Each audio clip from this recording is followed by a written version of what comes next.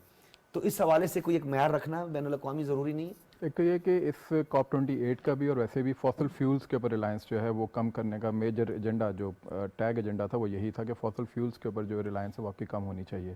سو carbon emission کو اگر آپ نے کم کرنا تو ڈیفینیٹلی اس کے کوئی نہ کوئی پیرامیٹرز ہوں گے, ان میں سے ایک پیرامیٹر یہ ہے. دوسرا یہ کہ جیسے پہلے بھی بات ہوئی کہ پاکستان یا گلوبل ساؤتھ یا ان پرٹیکولر پاکستان 1% سے بھی کم کنٹریبیوٹ کرتا ہے گلوبل جو کاربن ایمیشن ہے اس کے اندر. تو افیکٹڈ ایریا کے اندر ہم ہوتے ہیں, اور تو ہماری تو انڈسٹریلائزیشن اس نہج پہ پہنچی ہی نہیں کہ وہ اس کے اندر کوئی امپیکٹ ڈال سکے کاربن ایمیشن کے معاملات کے اندر. اچھا, جہاں تک معیار یا پیرامیٹرز کی بات ہے تو اکانومی, ایک نارمل اکانومی کے بعد پھر ایک گرین اکانومی کا کانسیپٹ ہوتا ہے. تو ابھی دنیا جو ہے اس کے اندر کچھ یورپین UAE اور سعودی عرب اس پہ بہت کام کر رہے ہیں. زیادہ کام کر رہے ہیں. اسی طریقے سے جیسے اگر ہم میری ٹائم کی جو سمندر ہے, سمندر چونکہ ایک بہت بڑا شکار ہے اس پولوشن کا اور کلائمیٹ چینج کے معاملات کا, اور بلو اکانومی کا سب سے زیادہ کنٹریبیوشن ہے. ایگزیکٹلی. تو اب میری ٹائم اکانومی کے بعد جو اس کو سسٹین کرنے کا, یعنی اس میں سے یہ پولوشن نکالنے کا معاملہ ہے, وہ بلو اکانومی کا کانسیپٹ ہے کہ آپ سمندر کی جو نباتات ہیں, جو اس کی اس کے جو اس کی لیونگ ہے جو اس کے جہاں پہ, تو وہاں پر آپ کس طریقے سے بلو اکانومی کے پیرامیٹرز کو اڈاپٹ کر کے تو اس کے اندر سے آپ انڈسٹریلائزیشن بھی کر سکتے ہیں, ڈیولپمنٹ بھی کر سکتے ہیں, اور اس چیز سے بچ بھی سکتے ہیں.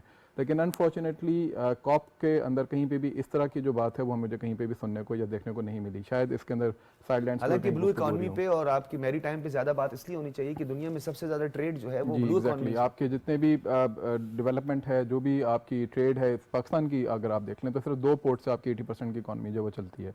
تو اٹ شوز کہ پاکستان جو ہے وہ کتنا زیادہ اس کے اندر دوبارہ سے ایک کنٹریبیوشن یا اس طرح کا کوئی انیشیٹو لے سکتا ہے. پاکستان نے اس والے میں بھی ایک انڈس پچھلے بلکہ اس کے اندر بات کی تھی, اور اس کے اندر اس کو ریٹریٹ کیا ہے لیونگ انڈس انیشیٹو کے نام سے. اور اس کے اندر پاکستان نے یہی جو پلانٹ کو جو 3 مسائل ہیں, بایو ڈائیورسٹی, کلائمیٹ چینج اور تیسرا پولوشن, اس کے اوپر انہوں نے بات کی ہے کہ جی کہ ہم اس کو جو ہے وہ ایڈریس کرنا شروع کریں. اور چونکہ پاکستان کا پورا ایگریبل لینڈ جو ہے, جو لوگ ہیں اس کی جو 80% جو ایگریبل لینڈ ہے وہ ڈیپینڈنٹ ہے انڈس کے اوپر, تو پاکستان ڈیفینیٹلی اس کے اندر دوبارہ بات کر سکتا ہے کہ جو گلوبل ساؤتھ کے اندر باقی نہری نظام ہے, جیسے افغانستان ہے, افغانستان کے اندر کچھ ٹیپل کینال کی بات ہو رہی ہے آج کل, تو وہ لینڈ لاک کنٹری ہے, سمندر نہیں ہے اس کے پاس اس طرح کے جنگلات نہیں ہیں. تو یہ نہری نظام جو ہے جو کہ وہاں اوپر سے سمندر سے آ رہا ہے, دریائے آمو سے, تو اس کو بیسیکلی اسٹیبلش کرنا یا بہتر کرنا یہ گلوبل ساؤتھ کی ذمہ داری بن جاتی ہے. اچھا, ایک اور چیز بڑی اہم ہے, میں پھر صدرہ کی طرف بھی جاؤں گا. یہ بتائیے گا سلمان جاوید صاحب کہ ہم جیسے کہ ہمارے پرائم منسٹر نے بھی کہا کہ ہم اپنے کول کے جتنے بھی پلانٹس ہیں اس کو ہم شفٹ کرنے جا رہے ہیں, دیگر ذرائع اور دیگر انرجی اور دیگر سورسز ہیں ہماری. آسٹریلیا کی ہم مثال لے لیتے ہیں, دنیا کے کئی ممالک ایسے, ایون کہ ساؤتھ ایسٹ ایشین کنٹری بھی انڈسٹریلائزیشن کی وجہ سے 50-70 کلومیٹر پر پورا ملک ہے, لیکن انڈسٹریلائزیشن کی بات کریں اور کاربن ایمیشن کی بات کریں تو ان کے بہت زیادہ ہیں. جی, اس کو شفٹ کرنے کے لیے اڈاپٹیشن جس کی ہم بات کریں, کلائمیٹ ریزیلینٹ ہوگا تو ہمیں پھر آگے جو ہے بیل آؤٹ بھی ہوں گے, فائنینشیل انسٹیٹیوشن جو ہے وہ بھی کوئی فلیکسیبلٹی دکھائیں گے, تو ہم اپنی کیپیسٹی ایشوز کو کیسے دور کریں گے؟ ایک تو یہ کہ پاکستان کو اپنے ایز اے نیشن مزاج کو چینج کرنے کی ضرورت ہے, اور اس میں سب سے زیادہ ابھی جیسے چند دن پہلے ہم بات کر رہے تھے کہ ہم سب اسلام آباد میں رہتے ہیں, تو اسلام آباد میں بھی اربنائزیشن کا ایک پروسیس چل رہا ہے, سگد روڈز بن رہی ہیں, بریجز بن رہے ہیں, فلائی اوورز بن رہے ہیں, اور اس کے اندر جو اسلام آباد کا جو ایک گرین ایلیمنٹ ہے اس کو ایسا کمپرومائز کیا جا رہا ہے. تو اس کے اندر باقاعدہ میئرز ہوتے ہیں کہ جیسے جب یہ میٹرو بن رہی تھی تو مجھے یاد ہے کہ میری اس وقت کے پولیٹیشین سے بات ہوئی جو کہ اس کو لک آفٹر کر رہے تھے, تو میں نے ان سے یہ پوچھا کہ کیا آپ نے ہارٹیکلچر کا یہاں پہ اس کے اسکوپ آف ورک کے کچھ اندر کوئی چیز رکھی ہے, تو ہی ایشورڈ می کہ جی ہاں ہم نے اس کے اندر جو ہے وہ اس کے اندر ہارٹیکلچر کا پورا اسکوپ آف ورک کے اندر معاملہ رکھا ہوا ہے. تو جب بھی آپ ڈیولپمنٹ کریں گے آپ کہیں نہ کہیں اس کے اندر کمپرومائز کرنا ہے, آپ نے کمپرومائز نہیں. دیکھیں ٹمبر مافیا کے حوالے سے بات ہوتی ہے, اس کی وجہ سے جو ہماری یہ فلیش فلڈ ہے اس میں زیادہ سے زیادہ نقصان ہوتا ہے, لیکن ہم نے انڈسٹریل کیونکہ پیرلل جب تک تو نہیں لے کے چلیں گے تو پھر تو ہم پیچھے رہ جائیں گے. ایگزیکٹلی, اور اس کے اندر آپ کو انکلکیٹ کرنا پڑے گا, ان میئرس کو امپوز کرنا پڑے گا. جیسے اگر آپ ہاؤسنگ سوسائٹیز کے پاس جاتے ہیں تو ہاؤسنگ سوسائٹیز کے اندر یہ امپوزیشن لے کر آنی پڑے گی کہ آپ اس کے اندر ہارٹیکلچر جو اپنے ایریا کے اندر ہے کتنی لے کر آ رہے ہیں. ٹھیک ہے, and same goes for macro level other measures as well. ٹھیک ہے. سدھر ریاض آپ یہ بتائیے گا کہ ہم ابھی اوورآل جو بات کر رہے ہیں کہ ہمارا جو اربن ایریا ہے, جو ہمارا خاص طور پہ رورل ایریا ہے, اس کی ہم نے کیٹیگرائز بھی کریں, اور ہم ہمیشہ یہ بات کرتے ہیں کہ پہلے آپ کو یاد ہے بھٹے ہوا کرتے تھے 13 میل 17 میل اس پہ, اب وہاں پہ زیادہ سے زیادہ جو ہے وہ آبادیاں بڑھتی جا رہی ہیں.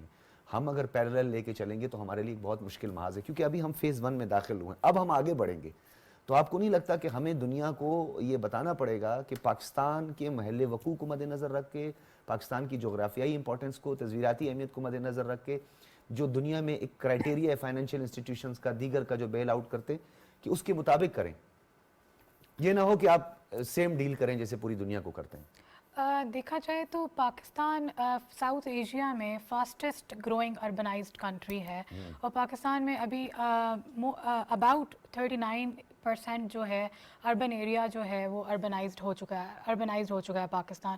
اور ورلڈ بینک کی رپورٹس کے مطابق کہ آگے آنے والے چند سالوں میں 50% جو ہے پاکستان کا ٹوٹل ایریا یا ٹوٹل پاپولیشن اربنائزڈ ہو جائے گی. اور پاکستان ایک ایسے ریجن میں ہے جو کہ گلوبل ساؤتھ میں ایگزسٹ کرتا ہے. پاکستان کے پاس مور دین 7,000 گلیشیئرز ہیں جو کہ رائزنگ ٹیمپریچرز کی وجہ سے میلٹ ہو رہے ہیں. پھر اس کے بعد پاکستان ایک ایسے ریجن میں ایگزسٹ کرتا ہے جہاں پہ مونسون رینز کا فینومینا ہے. اور لاسٹ ایئر کے فلڈز بھی ایکسیسو ایوریج رین فال کی وجہ سے پاکستان کو فلیش فلڈز کا سامنا ہے، اربن فلڈنگ کا سامنا ہے. تو پاکستان جیسے ریجن میں جس میں آپ کے کنٹری کے درمیان میں سے انڈس ریور گزر رہا ہے، اور بہت ساری سٹیز جو ہیں وہ انڈس ریور کے اوپر آپ انڈس بیلٹ کے ساتھ گزر رہی ہیں، اور انڈس ریور دنیا کا سیکنڈ موسٹ پاپولیٹڈ ریور قرار دیا گیا ہے دنیا. تو پاکستان کی اپنی پالیسی میکنگ اور اپنی لانگ ٹرم پلاننگ یا شارٹ ٹرم پلاننگ میں اس چیز کو مد نظر رکھنا بہت، اپنے جغرافیکل ریجن کو مد نظر رکھنا بہت امپورٹنٹ ہے، بیکاز پاکستان 6 نمبر کی کلائمیٹ ولنریبل کنٹری دنیا میں قرار دیا گیا ہے، ٹاپ 10 میں ہے گلوبل رسک انڈیکس کے مطابق. سو اپنی جغرافیکل لوکیشن کا مد نظر رکھنا اور یہ دیکھنا کہ پاکستان ڈسپرپورشنلی افیکٹ ہو رہا ہے کلائمیٹ چینج سے، not like all other countries جیسے کہ گلوبل نارتھ ہے. ٹھیک ہے مشتاق شاہ صاحب، جس طرح انہوں نے بتایا کچھ تو ٹیکنیکلٹیز ہیں، ہمارے ڈپلومیٹک اچیومنٹس ہیں. آپ کو لگتا ہے کہ COP 28 کو لیڈ کرنا، اس کلائمیٹ اور اس ڈیزاسٹر کو لیڈ کرنا ہماری ٹریڈ بھی بڑھانے کے لیے کافی بہتر ہے؟ ممالک کے ساتھ کافی ہمارے جو دوریاں کئی ممالک سے قربتوں میں بدل سکتی ہیں. یہ تو خیر جو موقع ہوتا ہے، سائیڈ لائن پہ ملاقاتیں ہوئی ہیں نا موقع ہمارے ہوتا ہے انٹرنیشنل کانفرنسز میں، اور اسپیشلی ایسے کانفرنس جہاں پہ 100 ممالک 150 ممالک کے سربراہان آئے ہوں، ان کے نمائندے آئے ہوں. ظاہر ہے یہ ایک ملنے جلنے کا موقع ہوتا ہے. لیکن دوسری اس بات پہ آ کے پیچھے کہ ہماری کنٹریبیوشن ہے 1%، لیس دین 1%، 0.6%، اور ہمارا جو امپیکٹ ہم لے رہے ہیں وہ اٹس لائک 10%.